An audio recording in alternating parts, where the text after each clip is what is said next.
Oh, hey guys, welcome to another podcast, The Other Side with Richie H. You'll notice a pretty big absence today. Right. And Richie H is not here today because he's not feeling well. Just remember, if you'd like to subscribe to our podcast, it's available on the major streaming platforms, iTunes, Spotify, SoundCloud, and YouTube. And today we're doing relationships in early recovery. And I guess dating in recovery in general when it's not early, when it's a little bit later, so... This is always a fun topic. It's look, I don't know. I had to mostly not just about learning about dating in early recovery, dude. It was more of unlearning what I had to go through. I don't know. The basic tenet of recovery is I know nothing. I know. Absolutely. I don't know how to live. And I think it's I don't know. At least for me, my experience might not be different than some, but at least I came in, and I guess I came into the program within a relationship that was completely broken already, and trying to work on that when I first got clean. Did that, and it was, again, it was somebody I was dating, someone not in recovery, so they didn't understand. I think she might have wanted to, but she didn't. You're never around anymore. Now, so nothing's really changed. Yeah, you might be nicer and cleaner, and I can get a hold of you. Sober. Yeah. But you're never here. But you're not here, and now, and then if I wasn't at a meeting, I was at work. And I lived at work. And so nothing really changed because when I got, when I got clean, all I focused on was money, property, prestige. Look, I've seen disasters happen in early recovery. I've seen... but I've also seen some true love stories, believe it or not, that actually were super sweet and endearing. But my experience is dating early in recovery when you have 30, 60, 90, and, all the way up into a year. And so in Philly, there's we you shouldn't date for a year. I don't know where it is, but that's what I think I would say. Right. You come into recovery and you get all kinds of crazy suggestions, or some crazy, some not so crazy. So you come in and your head's already spinning and reeling in life. You have no idea where your place is going to be or what you're supposed to do. And it's like, tell me what to do. And you go into a 12-step meeting. And, I was taught early on, it's not a hotbed of mental health. So you really don't know what the advice is coming from, where it's coming from. People are saying don't date for a year. I've heard don't date, first get a plant if you can take care of the plant. Right. Then get a dog, and if you can take care of or something, right? Yeah. If you can take care of the dog, then you're okay, and then if you can might be ready to date. So there's all kinds of crazy suggestions and stuff like that. I think one good rule of thumb is don't date anyone that you met in detox. Rule number one, right? Right. Let's get sober, right? Usually, if you meet someone in detox, it's probably not going to end well. They almost never do. I don't know if you've seen any love stories coming out of detox. No, not out of detox. No. I haven't. Usually, that ends in disaster. Disaster. It's a beautiful disaster. We're gonna get sober together. Yeah. We're gonna let's leave early because we got this, and let's go get sober. I do think so. Again, so that relationship ended terribly. God, this is almost like 13 years ago at this point. But I remember, listen, one of the biggest character defects I have is not being able to identify feelings, right? Like, I don't know what I'm feeling. I know the common stuff, like I'm hungry, I'm mad, I'm sad, I'm happy, those things. But when, all these new rushes of emotions came over me, and so when I was able to connect with a girl in the program, I wasn't able to identify it, so I was like, "Wait, this is love." Yeah, I love you. I think I love you. This makes true sense. love, yeah. deep, organic. Yeah, it just hurts my soul when I'm not around you in group therapy. Right, you get me? Let's spend every waking minute texting. What do you mean we're doing gender groups today? Where am I going to see my girlfriend? I'm supposed to see her this morning at 9 at group. I remember meeting when I met someone in the rooms, and I was new, whatever. She had time, and she could spit some game. And I was wrapped up. She had a few years clean. I think I might have had 30 seconds clean. So you're about to tell us on the podcast that you were 13 stepped. Oh, for sure. Oh my God. Oh, absolutely. Aren't you lucky? Yeah, I was, because she was just and again, I had been told not to get into a relationship, and there's this newcomer rule that we don't mess with newcomers. Let the individual get a year, and then, whatever. Yeah, standard practice. If you're around good people in recovery, they should tell you that. The real stuff. rule is 2 years, but they don't want to, but they give you a year. So I remember, she was a little older than me, too. She was well seasoned, looks like she had some shit together, her job, whatever. And, again, music to a broken boy's ears is you're different. You know what I mean? And I was wrapped. And sure enough, probably some of that selfish and self-centeredness plays in. I think she's gonna take care of me. I found that, and I was a sugar mama. I was also you're right. I am different. You know what I mean? I was of course I'm different.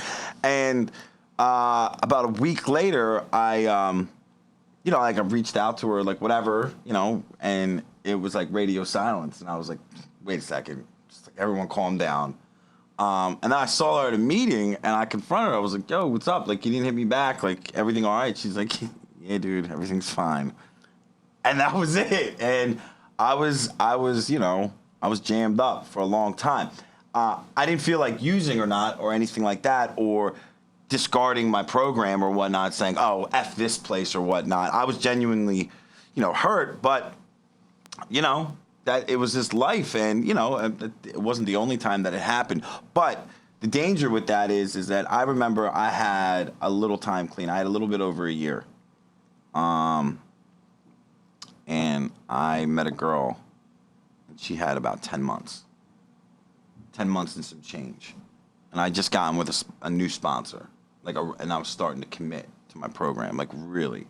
The first year was kind of yo, whatever. Yeah, I'm showing up, doing my thing. Doing everything wrong, somehow not picking up. Right, exactly. Just, showing up late, leaving early, or typical just, stuff. Yeah, whatever. All the new good. To do all this. Yeah. So, and I remember talking to my sponsor, and he was like, hey, let me ask you a question. How much does so-and-so have, time? I was like, oh, I don't know. I think she's got 10, 11, I don't know. He's like, yeah. So my sponsor was very loving and caring, and he was just like, hey, look, man, here's the deal. I know you're not going to end this today because I just know you, but here's my suggestion, and here's what my scenario is, and this is my experience. This is going to end very, very, very badly. And it's true because he's like, it's not about you. And he told me the truth. He's like, look, Stas, you sleep with her, you're a hero. She sleeps with you, she's going to be considered a whore in the rooms. And he's like, is that right or wrong? Right, yeah. He's like, is that something that you want to take responsibility for? Here's a newcomer girl. And I was like, I never thought of it. So sure enough, it didn't end that day, of course, right? But it did end, following week or whatnot. And it was on the DL, of course, right? Because nothing, and about a couple weeks later, it came out, right? And sure enough, I was praised, and she was humiliated. And I remember speaking to her on the phone. She was like, and this is where it really, really hit me. She was like, dude, I don't ever feel like coming back to the rooms. That's and I was like, oh. The ultimate worst and I was scenario. like, and now that didn't actually happen. She stayed, she got through it, and I still know her today, and she's a great girl.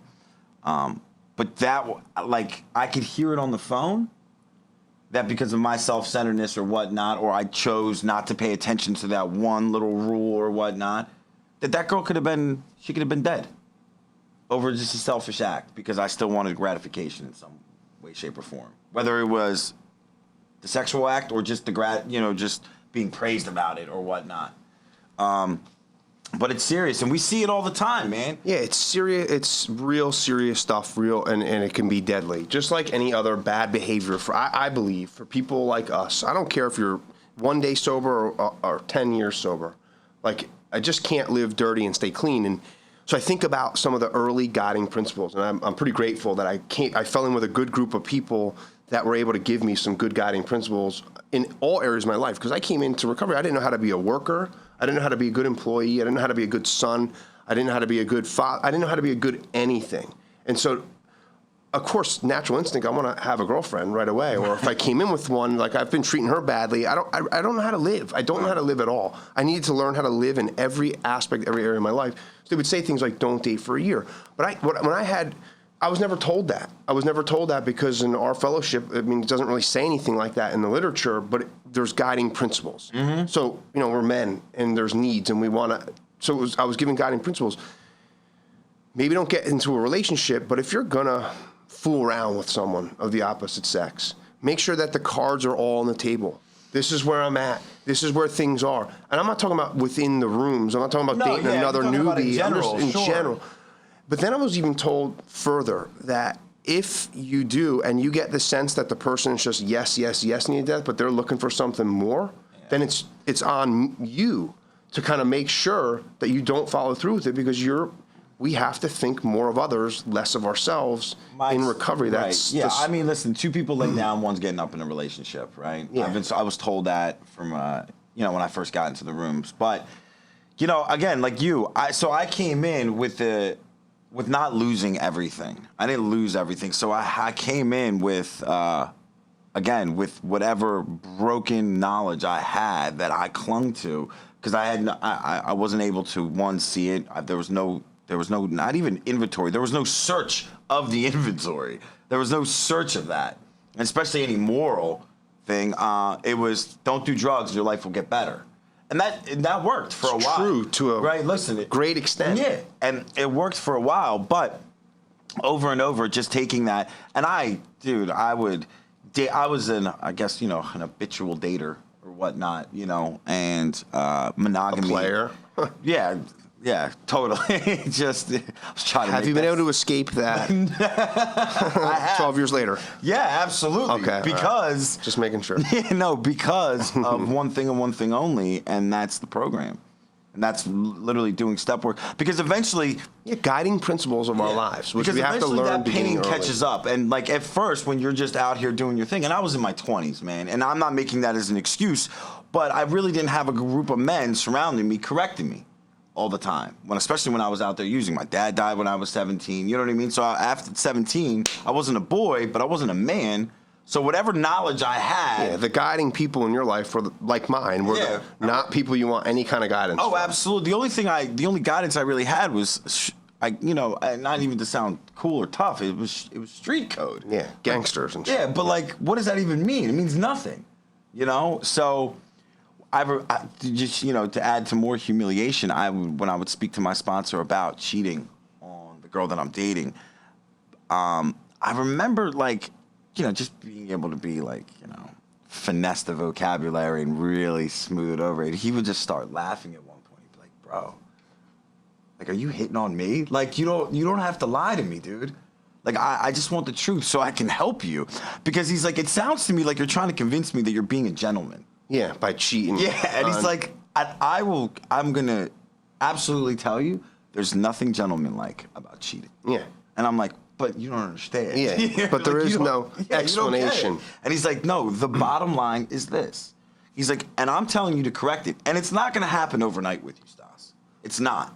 But this is what's going to happen. Eventually, that pain is going to get so great, and it's going to creep up on you out of nowhere. Because as we engage in the step process and you start learning about spiritual principles and putting your principles before your personalities and before your own needs, and you're going to be starting to be able to identify with the actual self-centeredness that's literally commanding your life, eventually one day you're going to wake up in so much pain that you're not going to know what to do, and the first thing you're going to say is, I'm not going to a meeting today. Yeah, because the harm that you've caused is in the meeting. Yeah, or I'm going to pick up. Right.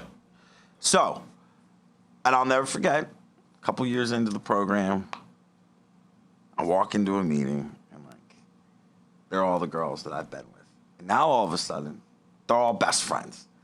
They're all best friends, all whatever, how many of them were there.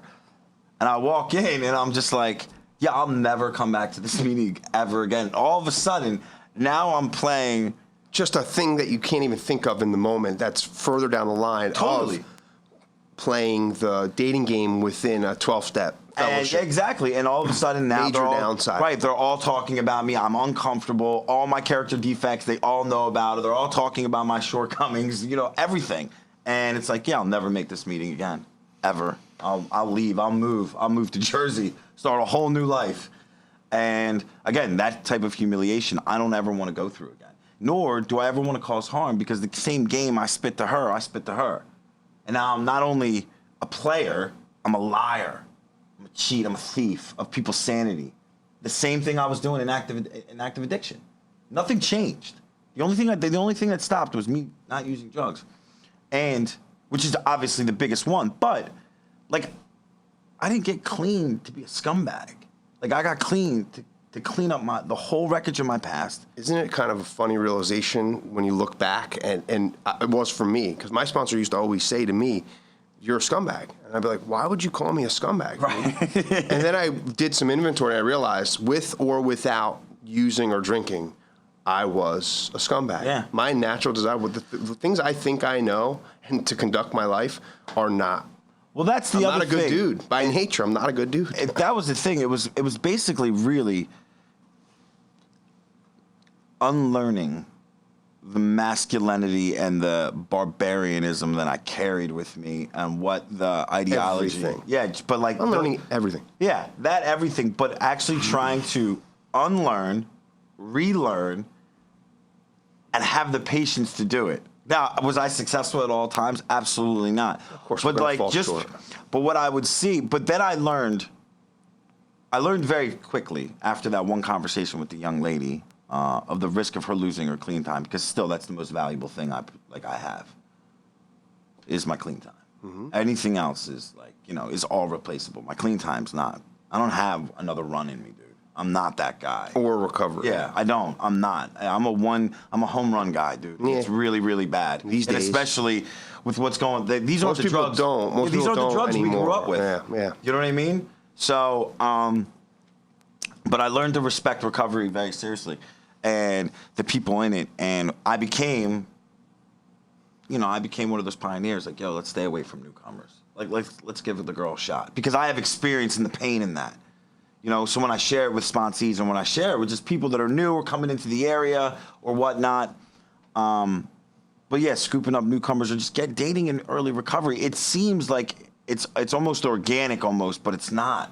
You know what I mean? Because like you said, dude, like, I love you. Yeah. Like, this is going to work. I'm just wildly emotional. Yeah, exactly. And I fall in love real easy. And, sure enough, we see it over and over again. All of a sudden, this guy's dating this girl, and then he's with this girl, and she's dating him, and vice versa. Listen, I went to my last rehab in South Florida.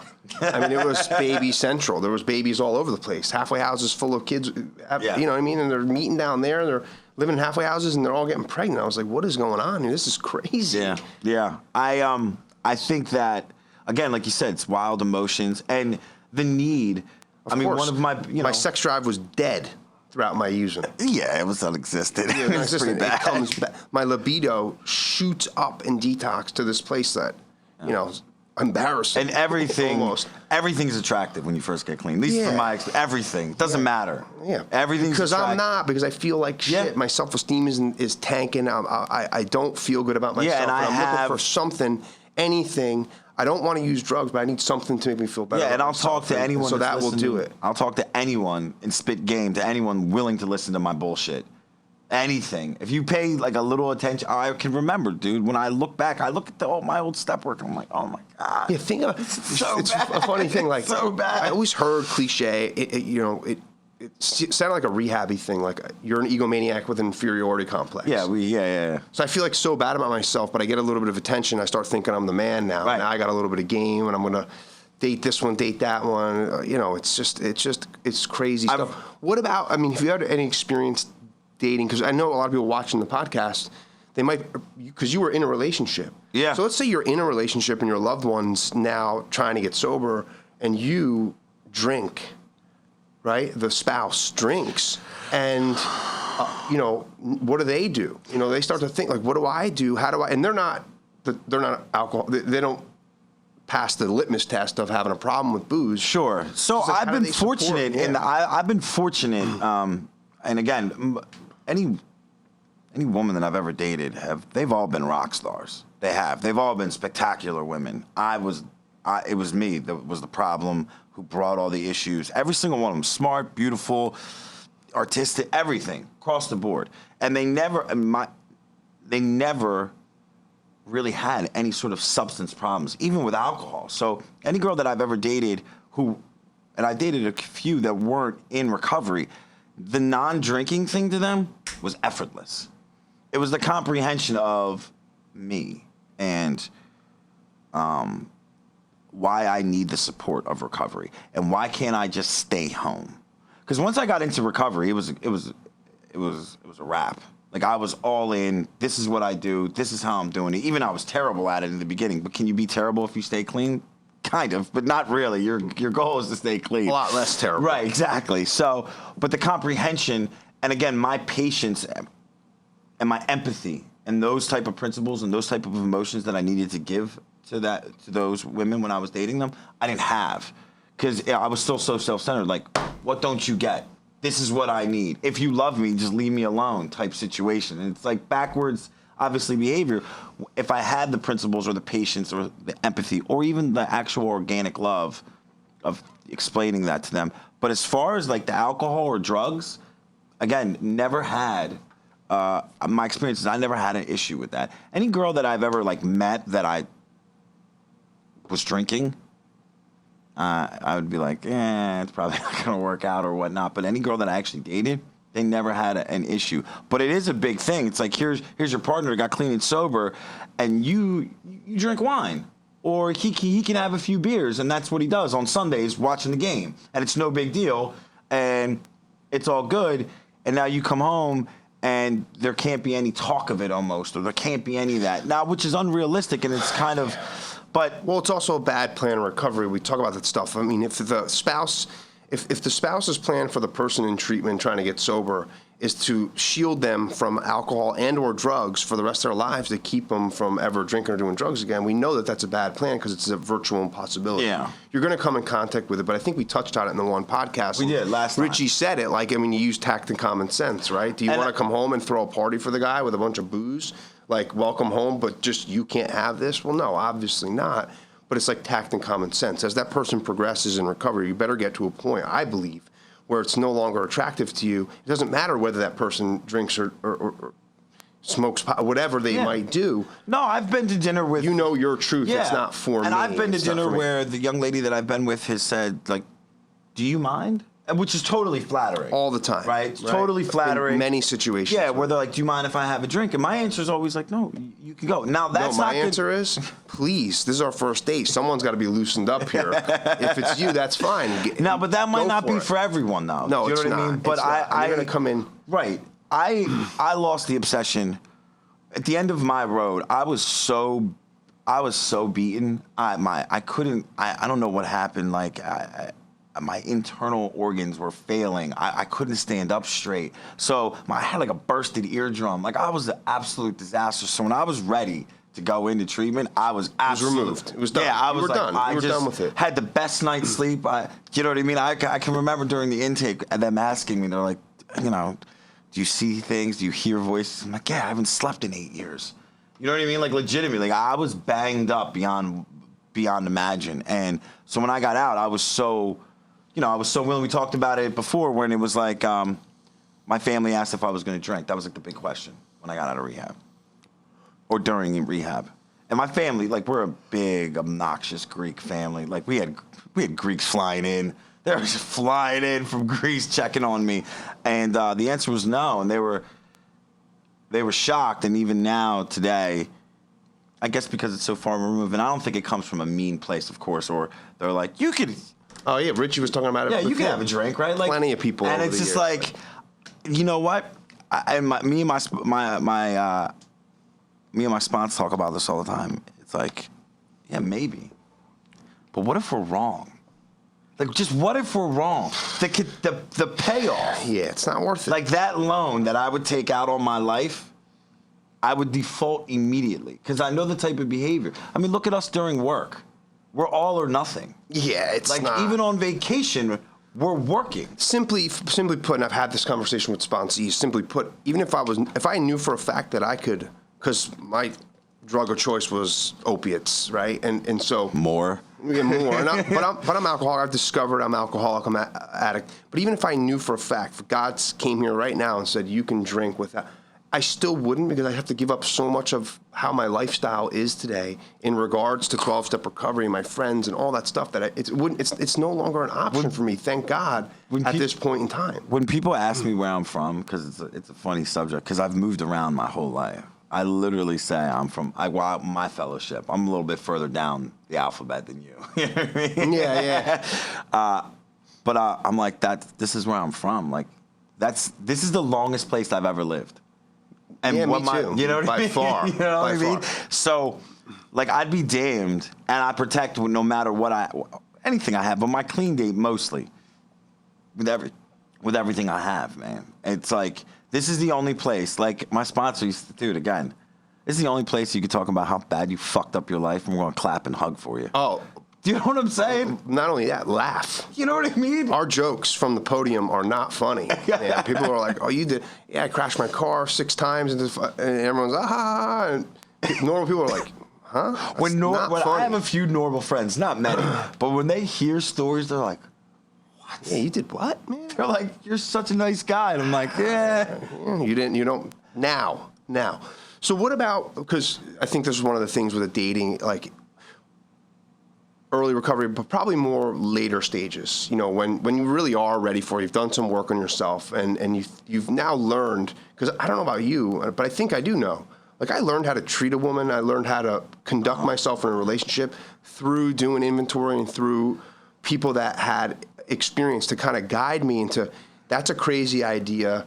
You're being selfish and self-centered. That's really not how you're supposed to treat your significant other and stuff like that.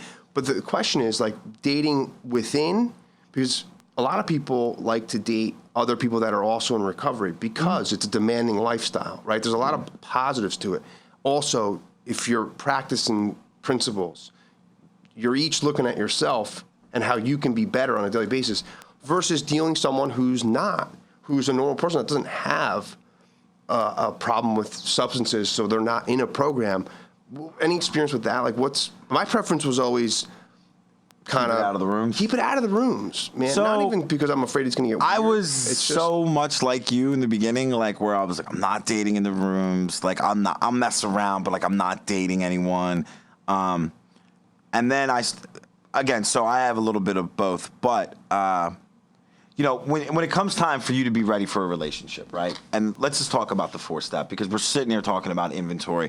So what I realized in my 4-step that I literally harnessed and carry resentments on into other relationships, and I blame that individual for fear, pretty much, with a bunch of underlining undertones, but of confronting that person, of the person that did harm me or that I did harm that I didn't make amends to yet. So I take that resentment and I bring it into the new relationship. So once we get through that and we get the 4-step kind of under our belt and we learn that, we do a 6-step, and the 6-step, we're tired of seeing the hurt in the other people's eyes. It says it in our literature. Like, we're tired of seeing the devastation or the look because we're just causing harm, or I'm telling a joke in front of people so I can get a quick laugh to hurt you. And same thing. Yeah, your expense. Yeah, the other person's expense. I'm ad-libbing right now. But when I was ready to actually get into relationships, and I had a few successful relationships, if that makes sense. But it's, when they're not in recovery, again, my difficulty was they wanted to know, and again, it's all a beautiful story. She just wanted to know more about me. She wanted to know more why I am this way. Why do I have these like random mood swings? Even though for the majority of the time I'm a pretty decent dude and I'm loving and caring and I'm super funny or whatever. But then there's like a portion of the day, not every day, that I'm a menace. I'm an absolute terrorist. And there's no talking to me. And I become irate, and this individual comes out of me to the point where, not that I'm violent or anything like that, but just my energy is just, dude, what happened? Who are you right now? Yeah, leave me alone. Yeah, exactly. Kind of energy. And, I can blame work for it. I can blame that, I used to own restaurants, man. I worked 100 hours a week, food trucks, catering. It was, you know, that was my life. But it was incomprehensive, and I knew, obviously, I was like, dude, I need to make a meeting. I'm the guy that needs to still make 3-4 meetings a week. Almost 13 years, I need to do that. It's just the way I'm designed. If I don't, I start becoming a little off. If I'm not engaged in recovery, I can feel my So what you're spiritual- saying is, forget about even just relationships. It's everything. Everything suffers. Male, female. And to add to that, and this is, I think, is very important, I wasn't really able to have a successful relationship with a woman until I was able to have a successful relationship with a man. Because if you were a powerful man, my instant go-to was like, you remind me of my dad. You remind me of my dad. So all of a sudden, now you're on this pedestal. When you're not, it's not supposed to be like that. Because I didn't have the filters in order to channel that intelligence correctly, that I would, the minute you did something wrong, I cut you off. So I was able to build trust with other men in the fellowship, my sponsor being one, and just really a core group of guys that I had the ability to just spew out stuff to. And then most of my friends, believe it or not, I'm pretty fortunate to have more clean time than me. Do you know what I mean? So they have a little bit more experience and stuff like that. And they're like, how bad, we'll talk like, how bad you screw up your life this week. And like, we'll just go back and forth. And they're like, yeah, it ain't that bad, but this is what you need to do. And vice versa. And, so once I was able to do that, I was able to be actually honest in a relationship, which was probably the most difficult. What's going on? How am I feeling? Hey, you hurt my feelings today, sweetheart. Yeah. Love, you hurt my feelings. Still probably hard to do. My God. It's like the instinct in here doesn't want to say that stuff. It doesn't want to go away. And, again. Still got to be a man. Right. And Quote. Yeah, exactly. And the relationships that I've been able to have, and especially the one I'm still in, and we've talked about it on the podcast with Emma, is, I realized that I'm a better investor in the relationship and she's a better CEO. Do you know what I mean? Like, let her run the relationship. Like, because my answer to everything is no. Babe, we got to go to dinner tonight. Nope. Oh, wow. You too. Nope, absolutely not. Don't want to do anything. I don't want to do anything. Yeah. But I talk about it with friends of mine too. Yeah. It's like, she comes to me. I'm actually going to take that home with me tonight because, here I am in a relationship for almost 7 years and it's the same stuff. And it's like, she'll be like, we don't do anything because I got tired of planning everything all the time. I'm like, well, that's because I don't really want to do anything at all. I just want to do nothing. And so I'll always do. That's awesome. I love that. Yeah. You be the CEO. Yeah. I'm just the investor. I'm the investor. Incredible. When you need something, you come to me. I got you. Run that. But that took a little bit because I wanted to always fix, manage, and control. And the truth is I suck at it. Oh, God, I'm terrible at it. Fix, manage, and controlling. If it doesn't work, burn it down. Fuck it, I'll start again tomorrow. Done with it. You know what I mean? I'll just do it again. I'll buy a whole new life. But when I was able to surrender that and believe in my partner that she had the best intentions for me, believe it or not, and as opposed to, what are you up to? What's this bullshit? You know what I mean? Like, all of a sudden now you're as opposed to you being a suspect, you're my loved one. So, and my life ran a lot smoother. I'm talking about like minor stuff. Like, when the electric bill comes, I'm like, damn, I'll pay it later. She's like, you'll pay it now because that's when it's due. And I'm like, nice, bro, who cares? You know what I mean? I'm like, I'll wait till that thing has 3 months. And I'm 38 years old. They're about to shut off your electric. Yeah, and I'm like, and I'm in refusal because it's not on my time. So I need help too. Do you know what I mean? And again, just with that, but I've always, and this is only through step work, is being able to enjoy a relationship. For a while, it felt like a duty to be in, like it was like I was almost obligated to be in a relationship. And most people end up in relationships that they necessarily didn't want to, whether it's out of convenience, compassion, loneliness, whatever the case may be. And my sponsor brought me to What are my motives? Right, yeah. My sponsor brought me to this realization and brought me to this, cliff, so to speak, right? And he was just like, look, dude, it's okay just to be desired.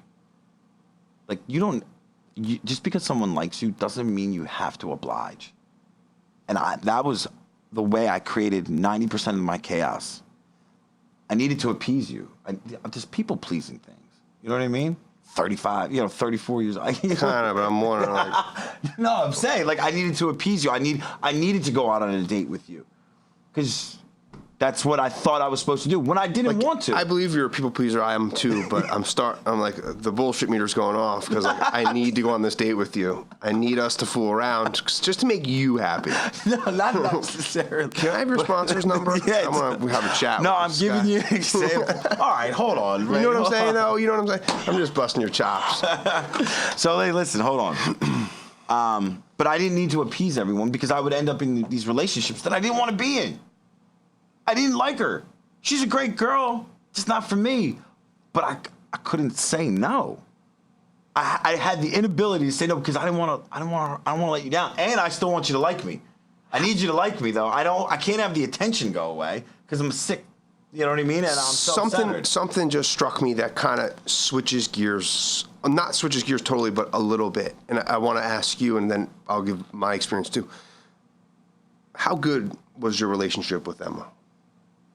It still is. So yeah, or it is right. If wrong word. No. So I mean, Emma. Listen, I believe it's I'm going somewhere with yeah, this. So as cliche as it sounds, I believe behind every strong man, there's a stronger woman, and Emma was the one, if not the only girl I've ever met that never was upset at herself because she loved me. So, in comparison to the ones in the past, better, best one ever, great, ever, best no one comparison, ever. no Right. comparison. And I'm going somewhere with this. Mine's challenging today. My girlfriend will be the first one to say that I'm still selfish and self-centered, which I freely admit to, though she doesn't know me when I'm really selfish and self-centered. Right. We have our struggles like any relationship does because it's work. But what I'm struck by and I'm thinking about it is, when you came into recovery, why did you come into recovery? I wanted to stop using drugs. Exactly. I wanted to stop using drugs and I wanted to stop drinking. Yeah. Isn't it crazy? I got a whole new life. Isn't it crazy that, did you ever think, even in your wildest imagination, that by becoming a part of the 12-step fellowship that you would learn how to be a better boyfriend? Absolutely not. Learn how to have a successful relationship? Learn how to be good at like a good employee and a good son? Nothing. No one in my life ever said, you should go see your mom and bring her flowers sometimes. I don't do it that often. But like, no. They were like, I text my "Here's your mom stuff. like Get just out of here." randomly, and like I'll call her. You know what I mean? Like stuff like that. Like you said, all I wanted to do was for me to stop hurting. And then I was told, if you stop hurting, stop using drugs, the people around you will feel better. That's like all was really told to me. And that was good in its own right. And I had wants, like, and again, like any good addict, I wanted the reward, no work. Like I want to be, I want to be I want to be a dad, right? I want kids, right? I want kids.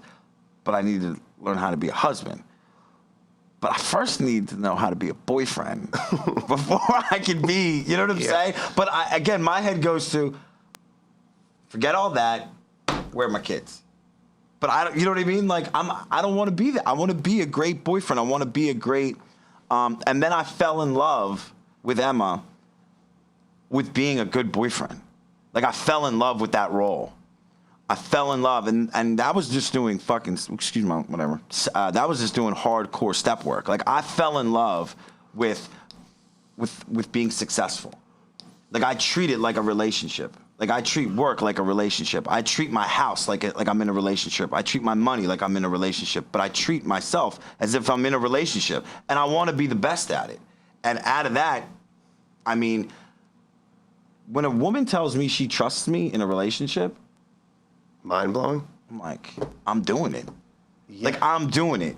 Like, and it's so rewarding so Emma's a super popular girl too. She was big in her area. Like, and I trusted her.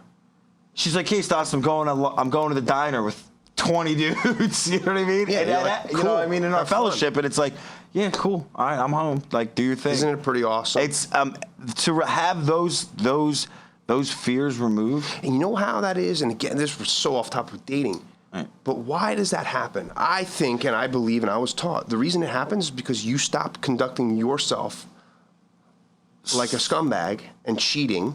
And when we stop doing that stuff, we no longer think everybody else is doing it to us. Oh, Jesus. So we'll get a little sappier than that. It's you know, when you find something greater than yourself, right? You can call it God, higher power, whatever you want.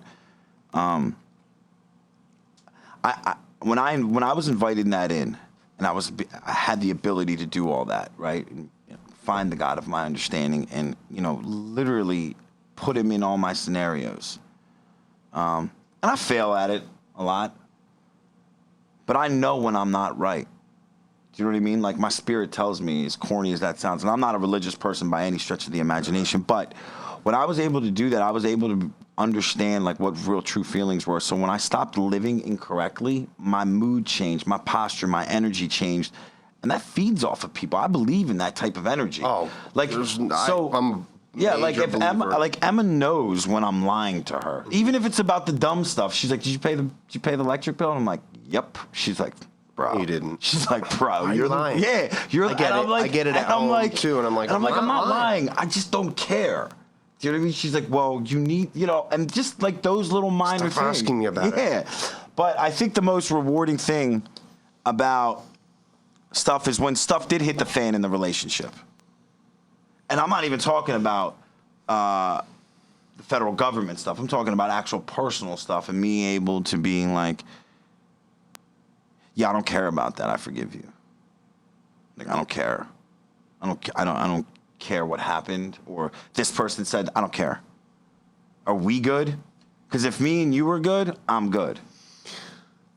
And being able to put her first, and put, you know, my principles before my personality, you know, and don't get me wrong, like, dude, we bicker and argue like everyone, but even now, while she's in federal prison, our relationship has taken a turn. Believe it or not, as bizarre as it's going to sound, for the best. Dude, we speak about every single thing, scenario, outcome possible of what our lives are going to look like. You know what I mean? You know, and I think she's sponsoring women right now in federal prison. Pretty big stuff. Do you know what I mean? She brought a meeting in like Power of God, really. you know what I mean? And she's changed. The woman is being discharged from federal prison. Emma told me this last night. I was on the phone with you. I was like, I gotta go. It's Emma. Yeah. She was like, Stas, you want to hear something crazy? I'm like, please. She's like, so the woman's leaving on Monday, and she asked me to sponsor her. I could cry right now, though. Sponsor her when she leaves. It's crazy. Do you know what I'm like? What? Yeah, it's nuts. Crazy stuff happens here. I can't even get my life together to go to a meeting now. Do you know what I'm saying? Yeah, you're going to sponsor someone from And it's just, and again, this is where recovery's taken us. This is where it's been able for me to go and just have faith and with her. And I see it in other people's relationships. If I want to know how to have a successful marriage, I got to hang out with dudes that are married. I can't hang out with the single guys. Agreed. I can't hang out with the single guys. I want to because it looks fun and it's cool. Whatever the kids say. Grass is always greener. Right. Do you know what I mean? But I see these kids hanging out with their wives. I see my friends hanging out with their wives and their kids. I'm like, yo, what are you doing? He's like, chilling.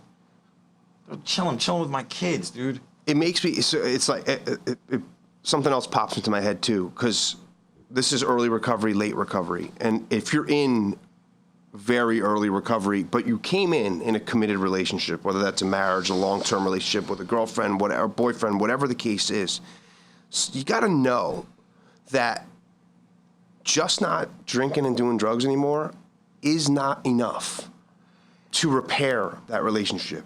It's going to get old for your loved one. And like, it's something that I think a lot of people aren't telling some of the people that are maybe coming out of rehab, like at a place like BlueCrest. It's definitely an invitation that you have to extend to that partner. You know, the introduction, because they deserve an introduction into the recovery as well. But again, a recovery, what I'm saying is like, when you go home, don't expect everything to just be honky-dory because you just got out of rehab. No, if anything, it gets, because now they want to talk. Yeah. Now they want to discuss everything. You did a lot of damage. Yeah, totally. A lot of fucking damage. And if you ended up in rehab, you did some damage. When you come out, and we talk about it, and I was just talking about it with somebody yesterday, like, if you think that just getting sober is enough to kind of repair that thing, and that you should, we're not getting divorced now because dude, you gotta think. It's more to it than that. You know, like you said, This is about change, man. A lot of stuff happens for you organically. All you did was stop drinking. Right. Yeah, When you might not get arrested anymore. Yeah, right. When you stop, that's probably not why you're getting divorced. when you stop using, a lot of stuff is the chaos is gonna die down. Yeah, right. Of course. But when the chaos dies down,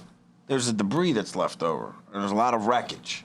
And that stuff is gonna have to be addressed. And I hear from grown men that come in, it's like, yo, bro, I stopped using. You know, the wife's still bitching. She won't talk to me still. Yeah, it's like, what, bro, you did a lot of damage. Yeah. And I understand Have you ever even said I'm sorry? Yeah. So, or doesn't she know? Have you changed at all? Yeah. Doesn't she know this is the disease? It's like, bro. Yeah, stop hiding behind that bullshit. Like, listen, that lasts for about 20 minutes. Yeah. You get about a 20-minute window with that. And listen, some people in the rooms, of course, they'll co-sign that.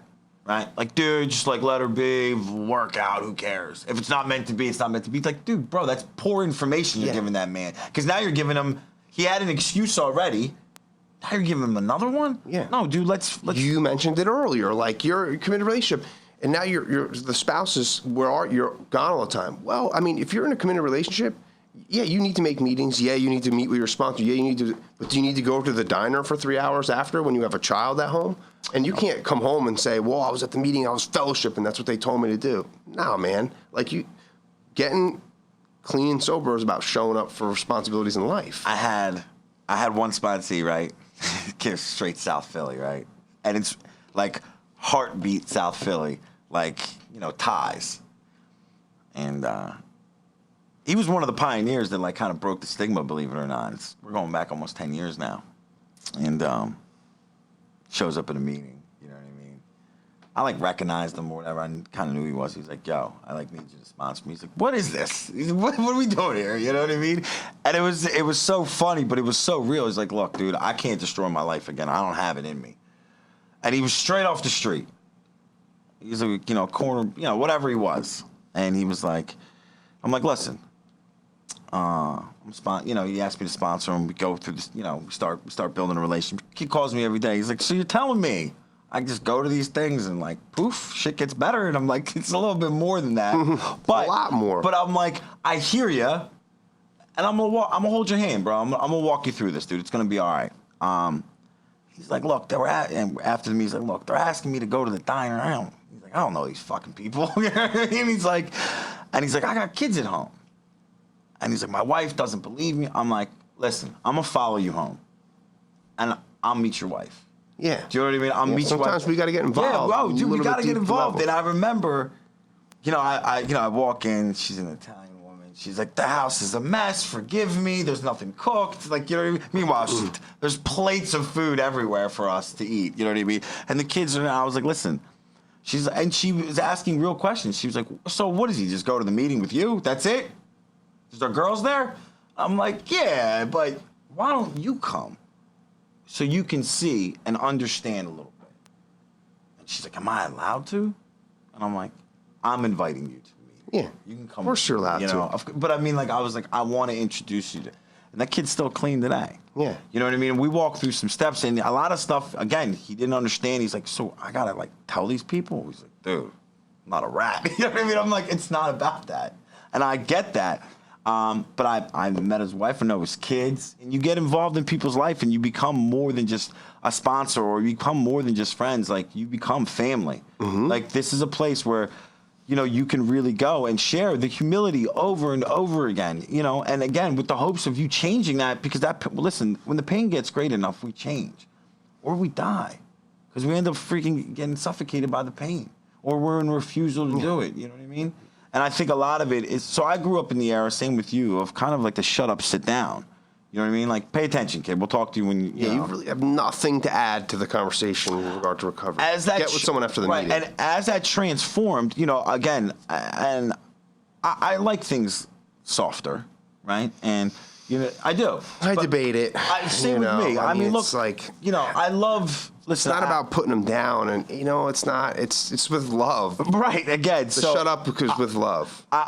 I'm the era of like tough love, but a little like, but a pat on the butt afterwards. Softer. Yeah, like, but a pat on the butt afterwards. Do you know what I mean? So, but I think with relationships in recovery, when the individual, man or female, is in recovery and the other person's not, just to wrap that part up, I think the invitation to that partner should be extended immediately, just so the comprehension, at least, because so they can get a feel for it and see where you go. Do you know what I mean? And understand that there's more than the meeting than just the meeting. Recovery happens in the meeting, but there's also 3 parts of that: before, during, and after. And it's necessary to have FaceTime in whatever fellowship you are, whether it is a little diner or coffee beforehand. But a lot of work gets done on the phone. Yeah. You know what I mean? And my point to it all is that, if you have responsibilities at home, like you can't gotta take hide care of it. behind, I need to go to the meeting and then spend another 3 hours And then all of a afterwards sudden, at the the loved diner. one who's ever at home, husband or wife, is left getting pissed again off, with the right? responsibility because nothing changes at home. It only changed for you. Yeah. You know? And not much has changed. And the other part of it is that, I just lost it. One of them situations where I just lost it. It just went out the window. What about, listen, so, and again, relationship. Oh, that's what, you go to rehab for a month and you come home and you expect your wife or husband to just trust you. Yeah.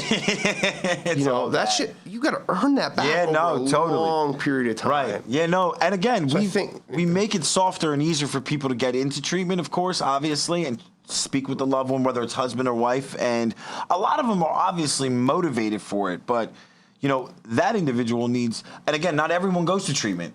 So that's why I think that invitation should be extended to that loved one. Like, he's got a meeting tonight. Why don't you come with her? I'll meet you there. Or, whomever your connect is there, or whoever your person that you've met there. But I think that's definitely necessary. Just so that I dated girls that wanted to come to meetings, and I've said, nah, this is for me. And they're like, what do you do there? Like, who knows? They thought I was going to some hotel room partying or something. Who knows? Because of the distance that I kept from them about it. But that also had to do with, I want this to be mine and I don't want to share it with you. Well, no wonder why the relationship wasn't successful. Do you know what I mean? I can look back at it now. Of course, I kept you at arm's length at all time. You can come in. With a monstrous part of my life, by the way. Right, exactly. The biggest thing in my life, I wanted you to have nothing to do with it. I don't want you to know about it. Yeah. Oh, you're speaking tonight, Stas? Can I come? No. It doesn't make any sense. Yeah, it's a thing. And I got a thing. That's something, again, that you'd have to look at with your sponsor. Why am I even being that way? Right, of course. You know what I mean? I think the biggest thing is when a newcomer, again, they get clean, and you see the light turn on in them. We see this all the time. You see the shift, right? But all of a sudden, now the job got him back. You know what I mean? Here's a guy who went from making, almost 90 meetings in 90 days. Or if he did that, or she, doesn't matter. And you see him get his first check.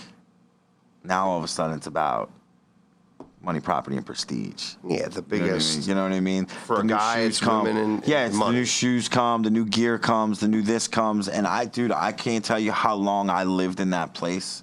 And there is zero success in that. Now, don't get me wrong. Listen, I like nice things so too. do I, man. I love them, right? But it can't be the priority, man, because I can't tell you how many, how long I stayed in that position. Do you know what I mean? For money, property, and prestige, just to get the attention. Draw from experience. Yeah.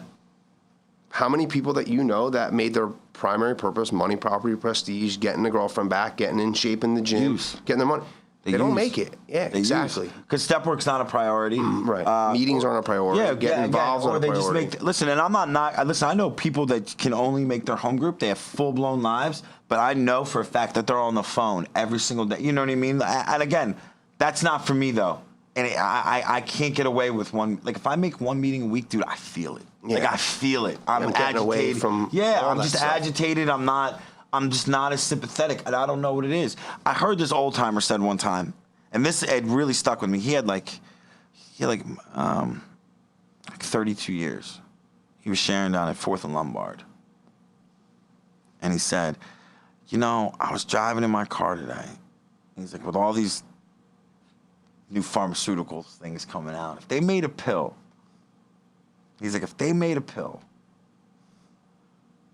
to cure the disease of addiction, he's like, I don't think I'd take it. My life is in recovery. Me too. I feel the same way as this guy. He's like, and I was sitting there listening. I think I might have had like 8 years, and I was like, like where would I go? Yeah. Like I can walk into any country almost in the world any city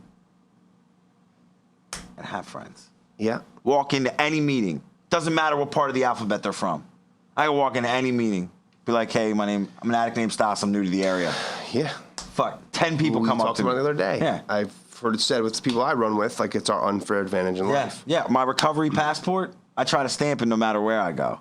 Yeah. You know what I mean? To keep it on topic, if I'm away on vacation and Trying to hit a meeting. and I get into a blowout with my girlfriend, Go to a meeting. I could hit a meeting and find people that I know that, can probably have some good orderly direction. Yeah, and I can share with strangers way more openly Yeah. than I can. Actually, yeah, a lot easier. You know what I mean? Yeah. I think it's and again, it's an unfair advantage. I mean, but when he said that, he was like, I've been here 32 years.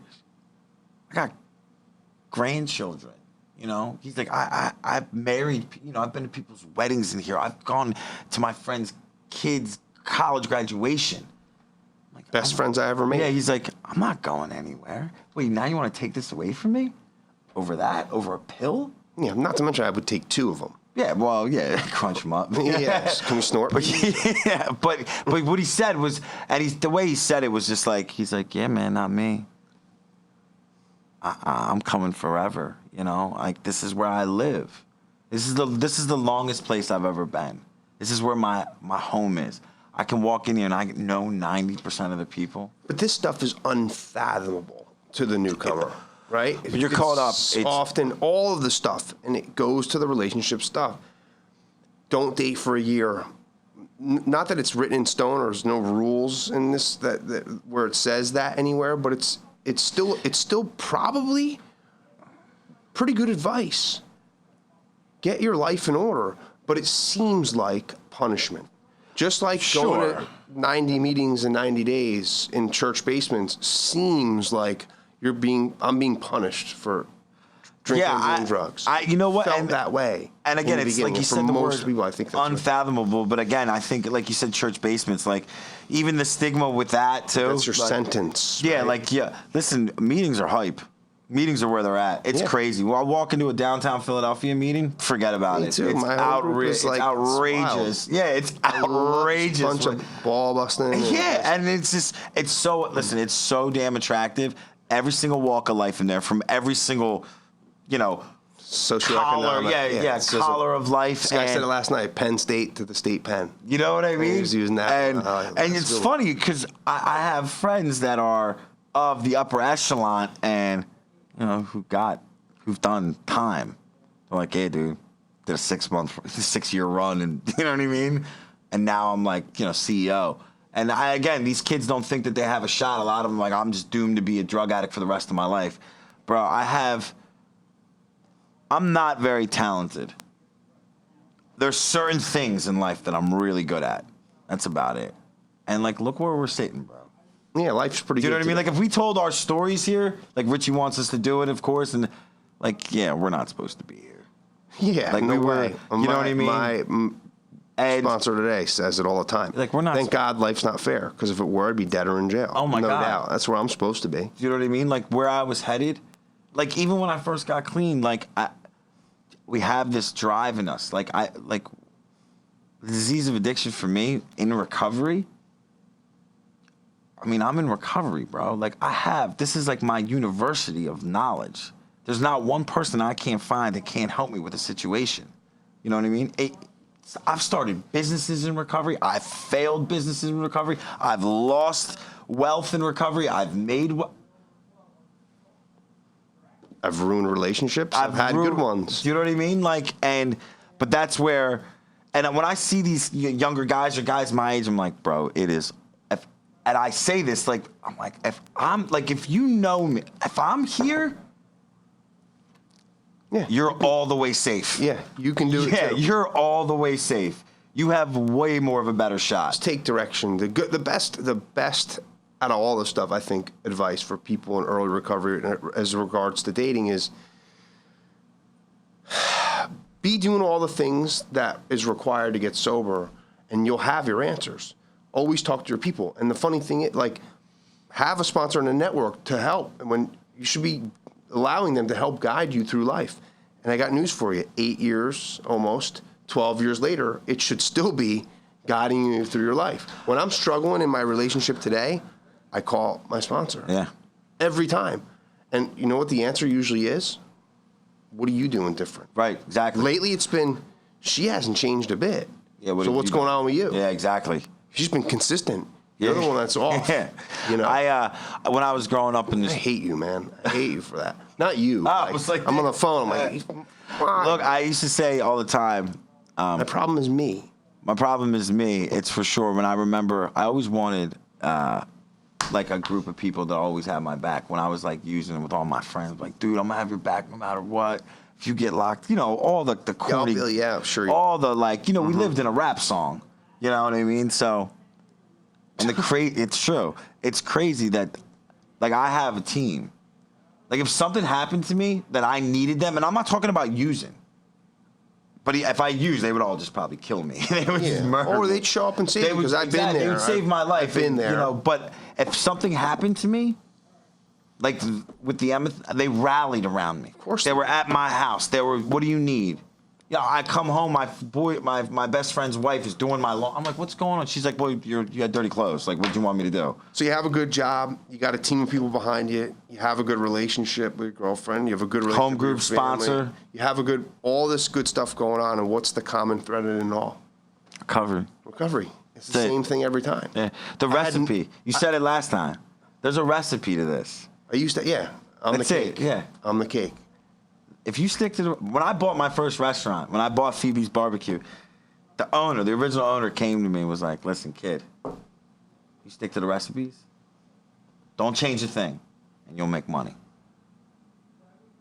That's it. It's a universal thing. Yeah. Do what we tell you to do. Not because we're going to be in charge of you. Yeah. But we can help you. We can see you coming before you can, and your navigation system is a little jammed up right now. It's broken. That's it. Lost, man. That's broken. it. You can't fix what's not broken. It's good. It's okay to be broken. Yeah, no, I agree. And like you said, the common thread here is recovery.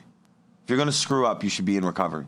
You know what I mean? Yeah. You need to be able to screw up on a solid foundation here. Relationships are going to be difficult early, mid, late, always. Yeah, I couldn't agree more with you.